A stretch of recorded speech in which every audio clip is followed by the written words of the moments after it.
Upaya memperluas akses pembiayaan bagi pelaku usaha mikro, kecil dan menengah, UMKM, kembali menguat dalam forum konsultasi publik transformasi pemasaran usaha masyarakat yang digelar di Gedung Gradika Bakti Praja, Semarang Selasa 4 November 2025. Forum tersebut tak hanya membahas persoalan klasik UMKM, tetapi juga mengusulkan model pembiayaan baru yang lebih inklusif bagi pelaku usaha lokal. Asisten Pemerintahan dan Kesejahteraan Rakyat Setda Provinsi Jawa Tengah, Iwanuddin Iskandar menyampaikan bahwa UMKM masih belum sepenuhnya mendapatkan dukungan memadai untuk berkembang.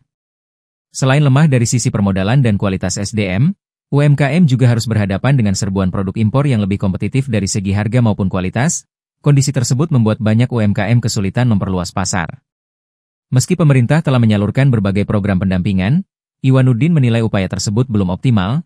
Ia menilai peningkatan kualitas produk, keterampilan, hingga sinergi antar lembaga masih perlu diperkuat.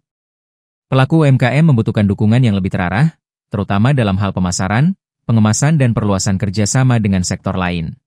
Harapan saya tentu saja, dalam nanti semua masukan-masukan yang ada, ini pelaku usaha ada, kemudian instansi ada, terus yang paling penting lagi akademisi juga ada.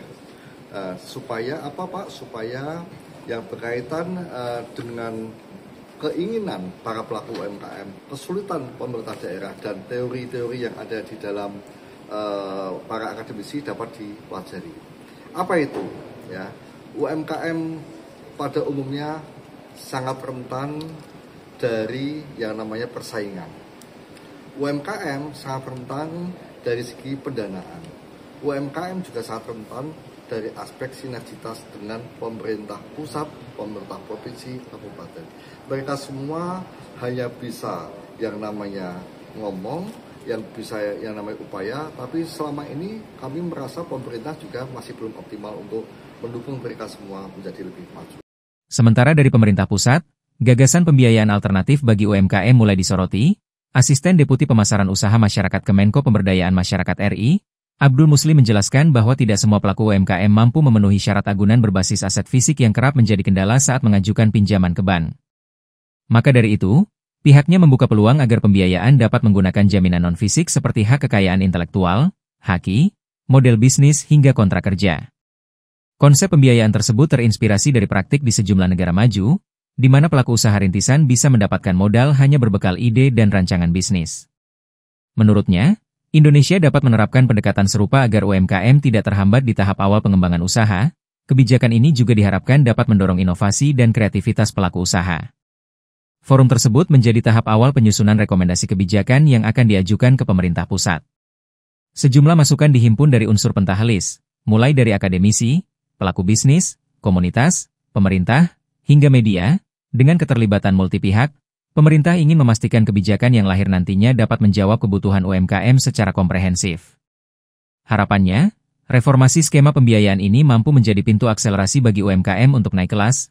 Selain mempermudah akses modal, kebijakan tersebut diharapkan mampu memperkuat daya saing UMKM lokal agar tidak hanya bertahan di pasar domestik, tetapi juga mampu menembus pasar global.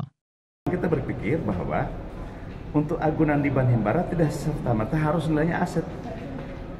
Tapi bahwa misalnya haki kekayaan intelektual, yang mana sih ketika sudah punya produk dipatenkan menjadi sebuah haki kekayaan intelektual, ini bisa dijadikan kolateral misalnya. Jadi tidak serta-merta misalnya Bank Himbara kalau minjam di atas 100 juta harus punya agunan tanah misalnya.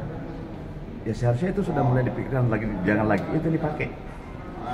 Seperti saya contoh tadi, punya produk, tiba-tiba ada bayar dari Singapura, minta misalnya 1 ton, misalnya 1 bulan 5 ton misalnya, tapi nggak bisa produksi, akibat keterbatasan modal.